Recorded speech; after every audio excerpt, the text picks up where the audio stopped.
हरियाणा विधानसभा budget सत्र का अंतिम दिन काफी हंगामेदार रहा।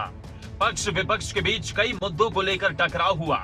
इस बजट सत्र के दौरान क्या कुछ खास रहा, इसका निष्कर्ष निकालने की मुख्यमंत्री मनोहर लाल ने कोशिश की।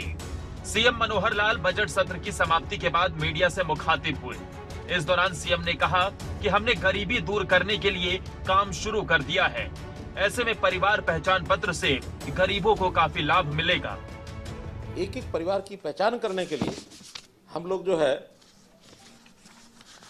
परिवार पहचान पत्र लेके आए और उस परिवार पहचान पत्र के माध्यम से हमने तो ये कहा है कि हम जैसे कहते हैं ना, हम नीचे तक के लोगों की चिंता करेंगे, यानी नीचे तक जाएंगे।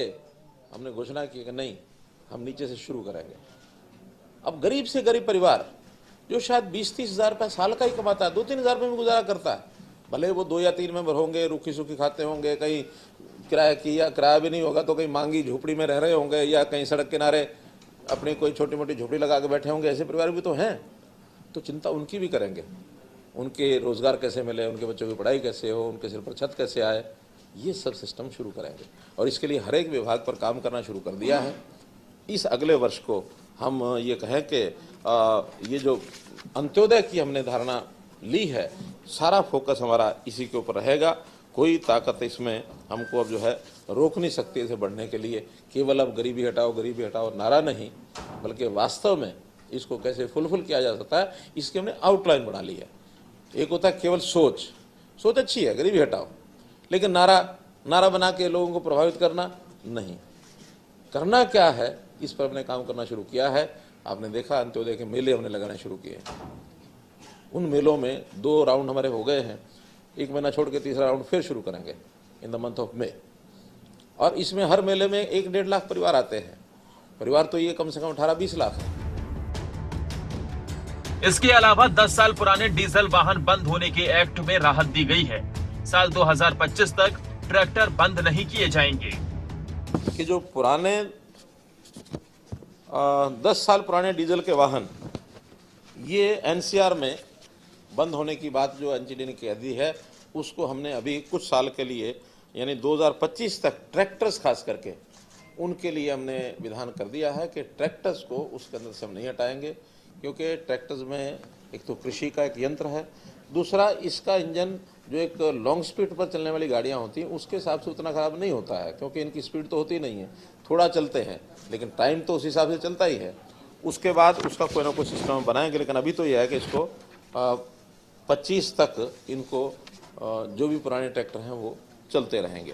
बजट को लेकर मुख्यमंत्री ने विपक्ष के सवालों का जवाब देते हुए कहा कि बजट में सतत विकास पर जोर दिया गया है। बजट के पैरामीटर्स सारे हमने विदिन पैरामीटर्स हम हैं। आज एक एक्ट भी पास किया हमने। अभी तक केंद्र सरकार की ओर से जो सारे पैरामीटर्स बजट के होते थे उसमें कितनी मर्यादाएं हैं। उसके अंदर जैसे जीएसडीपी की और डेट की रेशो 25% है, फिर कभी ये और बढ़ जाती है। एनुअल जो हमारा डेट का जो रेशो है वो 3% है, फिर 3.5 हुआ, फिर 4 हुआ, फिर 4.5 हुआ। ये सब अलग अलग परिवर्तन होते रहते हैं। अब जैसे वो परिवर्तन करते हैं हमको एक्ट में परिवर्तन करना पड़ता है। लेकिन आज एक एक्ट हम ले आए हैं कि अब हमको हर बार बदलने की जरूरत नहीं है।